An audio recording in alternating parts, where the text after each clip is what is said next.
I've been obsessed with this notion of what I call the sweet spot, which is to create a new product, there's really three angles, right? Three lenses that have to overlap to create it. The first one is what do people want in consumer insights? And what I found is that at the time when I started developing products, the information I was getting made no sense to me. But even when I got the insight, if I didn't have strategic clarity, I wouldn't know how to make money doing it. And then at the same time, I need technology to do it. And so to me, it's all about iterating all around these things. So I've developed and cobbled together over 20 different methods and tools to help me be really good at product development. Jobs is one of them. Jobs is a really important one. Without it, it's really hard. So we're here to talk about jobs today. We all know this. How many have taken the BSEE class and seen, people don't want to buy a drill, they want to buy a hole, right? It's not a new idea. Ted Levitt said it when? 1960, 62, something like that, Clay, right? It's not a new idea. But here's the thing is that my little expertise going to Japan is they always have a thing called the 5 whys. Has anybody heard about 5 whys? Why do you need a drill? I need a hole. Why do you need a hole? I want a plug. Why do I want a plug? I want a light. Oh, I can think of 5 other ways to get you a light without having to drill a hole. So it's this notion of digging deep and understanding those root reasons of what they're trying to do, because we end up competing on the color of the drill as opposed to actually figuring out how to do a new light, right? And so part of this is being that I'll say of the 3,200 products I've developed, I made mistakes. I built the best freaking product in the world, performance-wise. Didn't sell a dang one of them. So it's not just about building great technology. It's about being able to understand what consumers are talking about. And let's be clear, as consumers, we have no idea how to tell people. How do you tell somebody what you want when you don't even know what it is, right? So one way to look at it is this. You could say these are all brands. I, as a product guy, think of them as all products. Jack, right? We all know Jack. Well, I know Jack, right? Coke, Nike, all good brands. They don't compete, do they? No.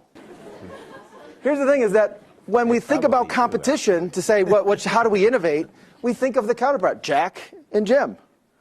Pepsi and Coke. Nike and Reebok. Xbox, PS4. But we write this frame around it, right? And from this frame, we end up then basically deciding how we're going to innovate. So let me tell you a little story. I did an interview with a woman called Cindy. Cindy is a paralegal that works for a judge in bankruptcy court in LA. And she is very, very smart. She works really, really hard, but she has people yelling at her every day. And she's on a diet. She's trying to get healthy. She's trying to lose weight. And when you talk to her about, tell me about your day. Tell me why you're trying to lose weight. She's trying to get better, right? The notion, though, is that every day, right, she gets yelled at. It's an hour commute home. It's an hour commute there. It's just back and forth. And so the interview I actually did with her was about, tell me about yesterday. And what I wanted to know is, why did she cheat on her diet? And what she told me was an amazing story.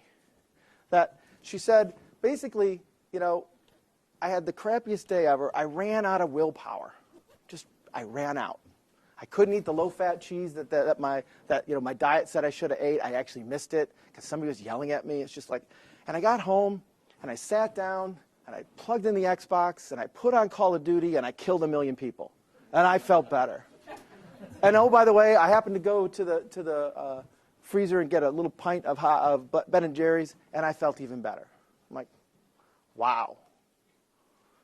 What do you do with that, right? And they say, well, how often does this happen? She goes, a lot. I'm like, okay, well, tell me what else you do throughout the week. Well, what turns out is this is her competitive set. Friday, guess what she does? Jack and Coke, right? She goes to the bar. So her job is help me recover from a horrible, stressful day and feel better. Jack and Coke is her Friday choice, right? On Mondays and Wednesdays, she goes to yoga class, right? On Tuesdays and Thursdays, she plays Xbox and a little bit of Ben & Jerry's. And on Sunday, she goes to church. But in her mind, she has it segmented by days. But the reality is, each one of those things help her accomplish that job.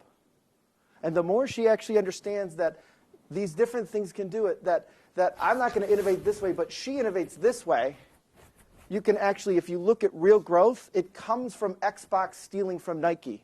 It comes from horizontal innovation, not vertical innovation. So progress is a really important thing. Where's the word? I can't see it. There it is. Progress, right? The thing to me is human nature is we all want to get better. And we all have a list, in my view, which is a weird view, but my view is everybody has a list of things to do. And today you choose to work on 3 things, 2 or 3 things. And those things you say, otherwise you're just running in place. You buy Tide because you buy Tide every time. I don't need to make progress there. But there's things you choose to make progress on. And that's where growth comes from. Growth comes from the struggling moments that we choose to make better. Here's the thing.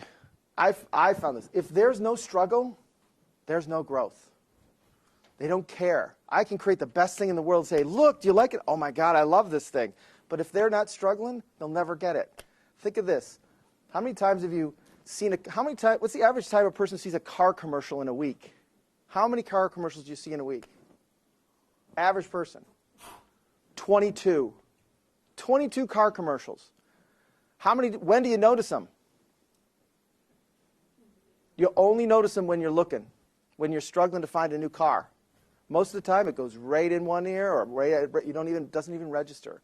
The struggle is the thing that opens the brain, as Clay says. It creates the question in your mind for the solution to fall into.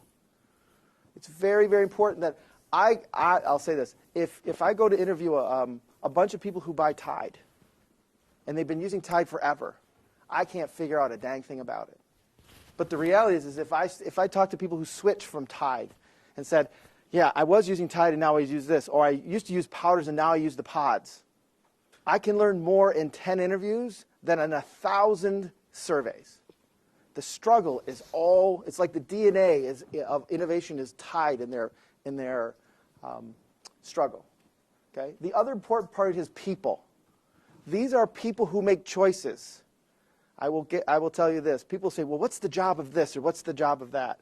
The problem is that I don't know the people making the choices. And so the whole thing is that, to me, I'll say, my favorite thing is Dan Aurelius' statement of predictably irrational.